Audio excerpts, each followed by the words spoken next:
Hey guys, it's Dr. Justin Marcagiani. Welcome to the Beyond Wellness Radio podcast. Feel free and head over to justinhealth.com. We have all of our podcast transcriptions there, as well as video series on different health topics ranging from thyroid to hormones, ketogenic diets, and gluten. While you're there, you can also schedule a consult with myself, Dr. J, and or our colleagues and staff to help dive into any pressing health issues you really want to get to the root cause on. Again, if you enjoy the podcast, feel free and share the information with friends or family, and enjoy the show. Hi, it's Dr. J here in the house with Evan Brand. Today, we're going to be talking about the signs and solutions of gut inflammation and gut permeability, or leaky gut for short. Really exciting topic. We see it a lot in our patients every single day. Evan, how are we doing today, man? Hey, I'm doing really well. I can't remember if we covered this on the podcast or not, this specific study, but there was a paper that came out all about leaky gut and worsening outcomes with the virus. And so people could put in the you-know-what virus in PubMed and leaky gut, and we're finding that a lot of people with leaky gut, that's actually one of the precursors, and that's what's leading to worse outcomes. So this is more important. It's always important, but this is more important now because we know that there's a massive link, and I'll actually pull this up here, and I'll show you this. American Society for Microbiology, they did this. Did we talk about this yet or not? Let's talk about it. Let's go at it. This particular paper. Did that Let's bring it up there? Let me check here. Oh, yeah. Let me add it on. Go ahead. Yeah, so there we go. So poor gut health connected to severe blank. New research shows. And long story short, you can go into this microbiology article.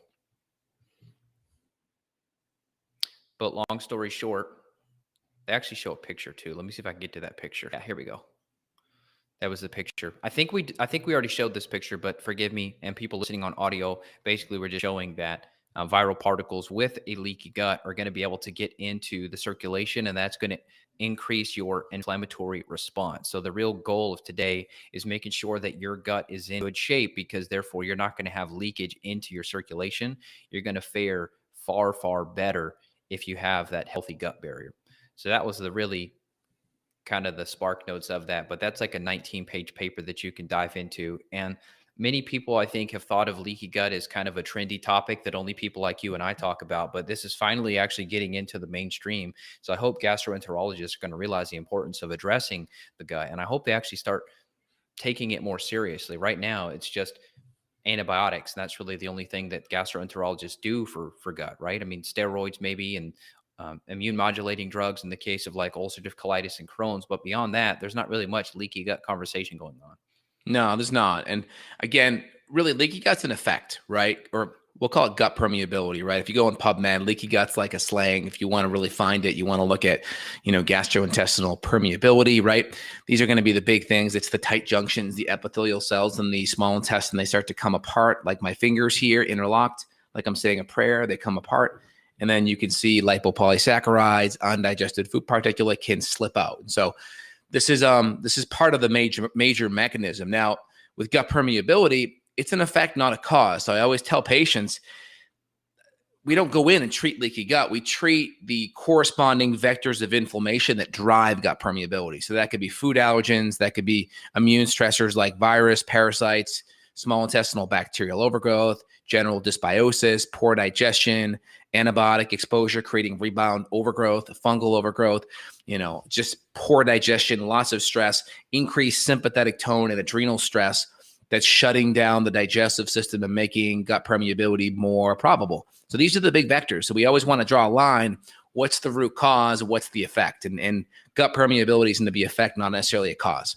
Yeah, I've seen a lot of even advertisements now on social media for all these leaky gut healing formulas and that kind of stuff. And it's always has the word heal involved, but you could take as much glutamine and whatever else you want. You could go into elemental diets and all of that. It's not going to get rid of these big root causes. And certainly for me, I tried some gut support, but ultimately it was resolving my parasite infections. That was the most important thing for me. And so you can test for this. This is not an uncommon situation. You and I personally and clinically see parasites every single week. So when you hear this idea of like, oh, it's a third world country problem, you haven't traveled to Mexico or anything like that, that's just crap. I see it all the time, and I had them, and I was not out of the country, and I had multiple parasite infections.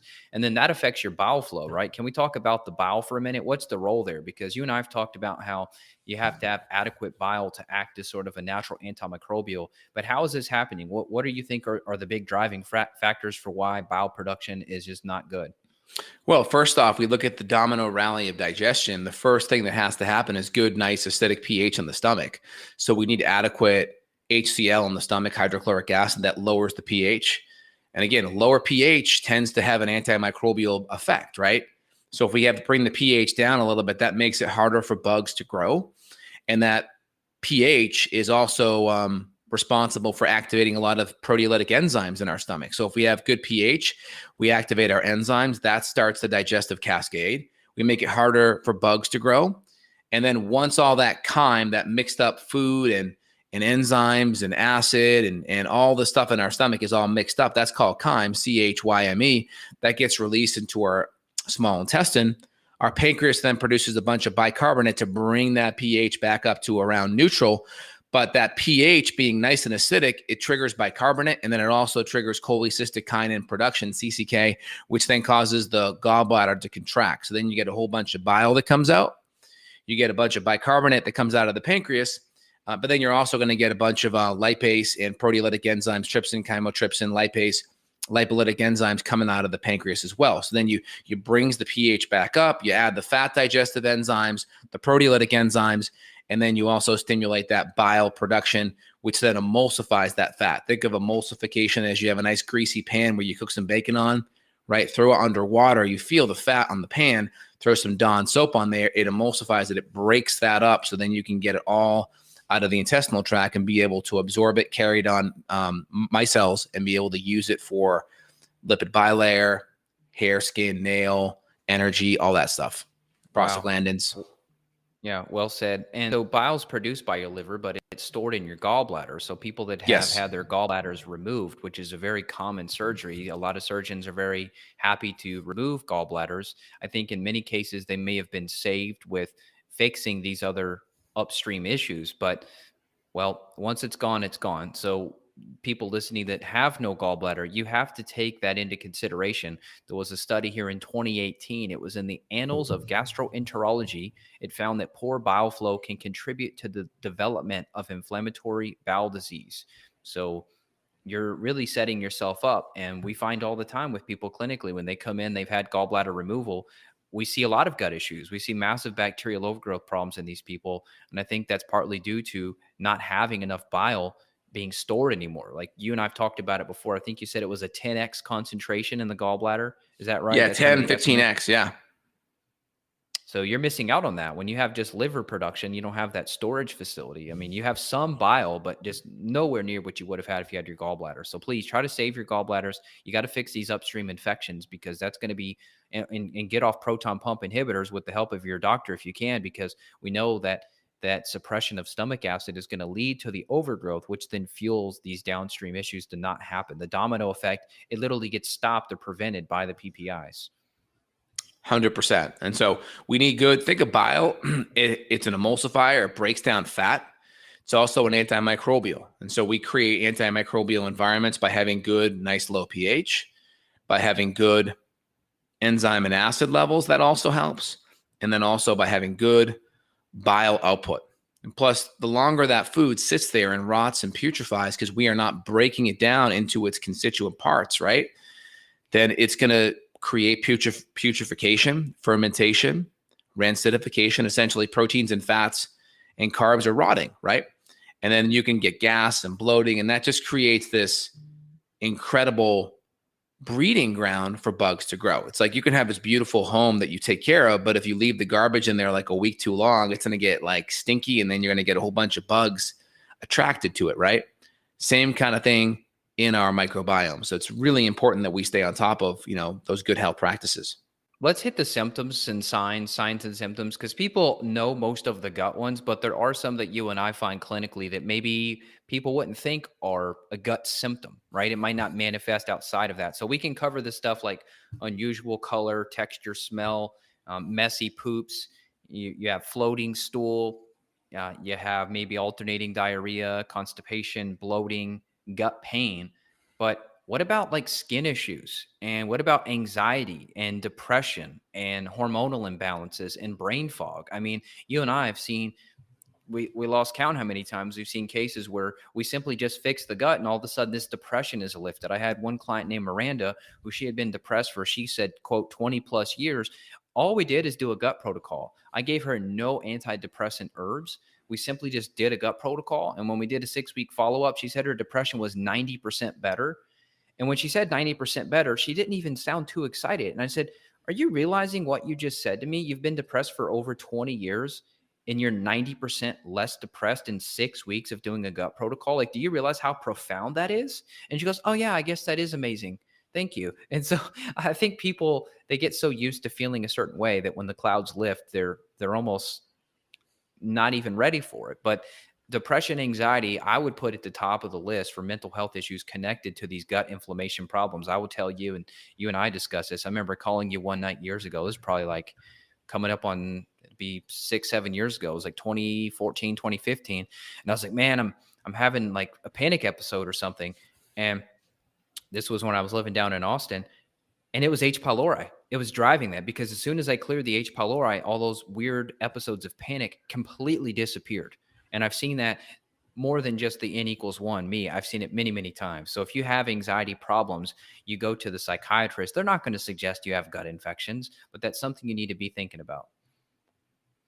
100%. Yep. 110% for sure. Anything else you want to add on that topic? If you've got mental health issues, look in the gut. Maybe even look in the gut before you look in the brain. Now, obviously, we're going to be doing organic acids testing and other things to look at neurotransmitters. So we're going to check out dopamine, serotonin. We're going to look at what's called quinolinic acid. So we can look for actually brain inflammation or brain toxicity related Correct. to gut infections. Like sometimes Clostridia, we'll see will drive up the quinolinic acid markers, but we still have to fix the gut. So if you have a family member, they're anxious, they're depressed, they're fatigued, we've seen a massive link between chronic fatigue and gut infection. So there's another big one that people may not recognize. The gastro doc may not suggest your chronic fatigue is from a gut infection, but it certainly can be. Skin issues as well. My skin was a wreck years ago. I had major acne, even though my diet was clean. It was my gut. Totally. I also want to highlight one other kind of variable here. I think it's really important. I'm going to pull this on screen here. I think this is really interesting. So interesting abstract here, and it's looking at the influences on the gut microbiome on inflammation and insulin resistance. So this is interesting because we talk about insulin resistance, right? Consuming too much carbohydrate and refined sugar. All carbohydrate gets broken down typically into glucose, fructose, or a combination of the two, right? And so the more sugar that gets released into our bloodstream that gets broken down, whether from refined sugar, sucrose, which is fructose in glucose, high fructose corn syrup is fructose in glucose, 55, 45 concentrations. And then, of course, we have starches, which get primarily broken down on the glucose. And then we have fruit, which is more on the fructose side. These things all have an impact on our blood sugar. And the more insulin resistant we become, it drives inflammation. It's hard to utilize these fuel sources, and these fuel sources get deposited in our fat because our muscles don't have the ability to store it. Our liver loses the ability to store it. We don't have the activity level. We don't have the mitochondria stimulation to burn it. So we store it as fat. Now, this article is interesting because it talks about obesity is the main condition that's correlated with the appearance of insulin resistance. Think of this is when your cells get numb to insulin. Now, this is on screen here. People that are looking on the audio version, we'll put the link below for the whole video. Whole bacteria, their byproducts and metabolites undergo increased translocation through the gut epithelium. Let me give you the translation on that. Here's your gut. Leaky gut happens, right? It's where it talks about gut permeability, and things start to translocate, meaning move from the inside of the gut back into the bloodstream. Right? So it translocates through the gut epithelium into circulation due to the degradation of tight junctions. This is leaky gut right here. And it increases intestinal permeability that culminates in inflammation and insulin resistance. So what's this saying is the inflammation caused by gut permeability, caused by lack of enzymes, acids, bile, food allergens, all the gut microbiome issues can actually drive inflammation and insulin resistance. Now it makes it harder for your mitochondria to generate fuel, because you're not able to get that fuel into your cell. and you start to become more of a sugar burner. It's very difficult to burn fat when you have high levels of insulin. Very, very difficult. So several strategies focusing on modulation of the gut microbiome using antibiotics. Again, we would use antimicrobial herbs, probiotics, and prebiotic fibers are being experimentally used to in order to reduce intestinal permeability, increase the production of short-chain fatty acids. Guess what? Things like butter, butyric acid, medium-chain triglycerides, those are all very helpful. And again, this helps promote insulin sensitivity and counteracts the inflammation. So really, really important here, this study, influence of gut microbiome on subclinical inflammation here. And this is a 2000, let's see, what's the study? 2013 study. So we've known this stuff out for a long time here, that the gut microbiome plays a major role on your blood sugar handling. And if you're a diabetic or someone with insulin problems, you need to be looking at the gut. Yeah, look at the diet. Look at, getting your diet and your macros in order. Make sure your food quality is good. And then look at really getting the microbiome dialed in to really help that. That could be a missing piece of the puzzle for people that have really changed their diet, but not quite gotten the metabolic benefits of losing weight yet. Wow, that's a good point. When I think back, when I had gut infections, my blood sugar was definitely not as good. I mean, 2 to 3 hours is as far as I could go without having to eat a meal. Now I could fast all morning and not eat till 1 p.m. and I'm perfectly fine.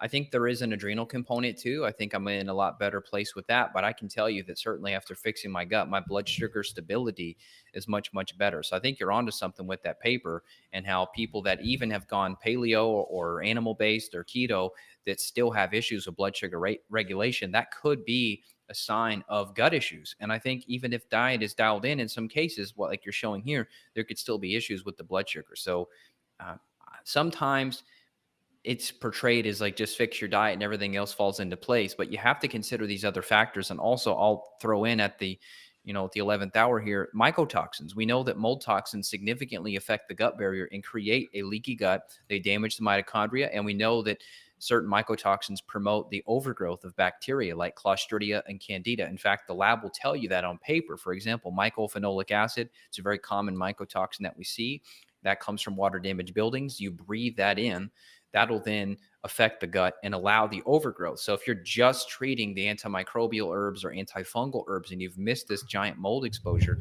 that can still affect the gut, still affect the brain, and people won't get fully better. So that's really the beauty of what we do, is we try to work through all these puzzle pieces and help you, because you could have this guy who says everything is gut and you go all the way down this gut rabbit hole and not get fully better, or you go all the way down this insulin resistance rabbit hole and you still miss the smoking gun. You got the leaking dishwasher and your whole kitchen cabinetry. We had a woman in Texas last week. Her dishwasher apparently been leaking for years. Her entire kitchen has to be replaced now. She's looking at $25K just to replace her whole kitchen. And she's been to 10 doctors, 10 practitioners, and nobody's figured it out. And I'm not trying to toot my own horn, but I'll just say I kept suspecting something, because she said that she would always feel weird while she was washing dishes at her sink. She would get a little bit of a headache, feel a little bit sick to her stomach. I said, is it possible that something's leaking?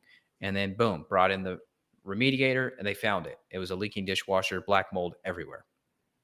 Yeah, mold plays a major role, stresses out the immune system. That can create gut permeability within itself. And then that obviously drives the insulin problems. And also people that eat these type of diets, I mean, it's natural when you have microbiome issues to crave a bunch of sugar, because these foods are, from an evolutionary standpoint, things that had a lot of sugar in it tended to have a lot of nutrients in it, right? Oh, a bunch of berries, some honey, right? And they were very rare in society. It was hard to find a lot of these things. Even fruit, back then tended to be a lot more sour and bitter. And we've kind of hybridized and, selectively grown fruits that tend to be sweeter and more plump and luscious in how they taste. And so we have sweeter fruits today.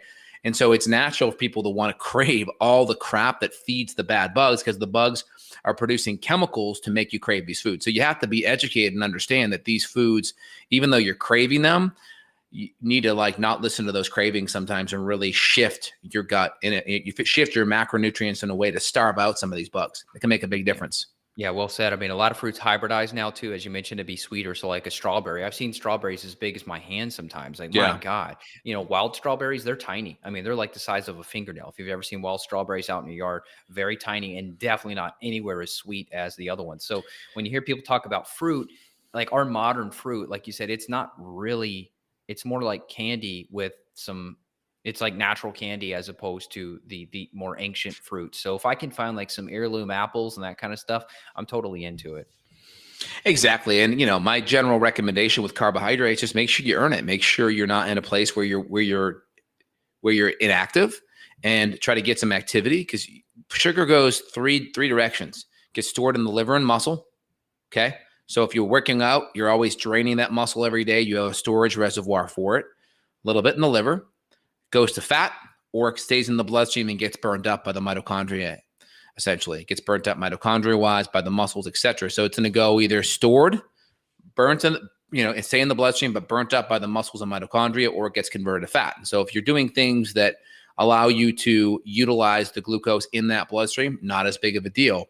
But that's where you really have to look at what your activity level is, and you have to work with your functional medicine doc about dialing in those macros. And some people, they need to starve out certain macros, especially the fermentable carbohydrates and a lot of the inflammatory foods, especially grains, legumes, dairy. Those things are really drive a lot of inflammation, and that can keep your sympathetic nervous system and your immune system on high alert, which just drains a lot of energy from you. Food allergens can make you fat, and they can drain energy from you.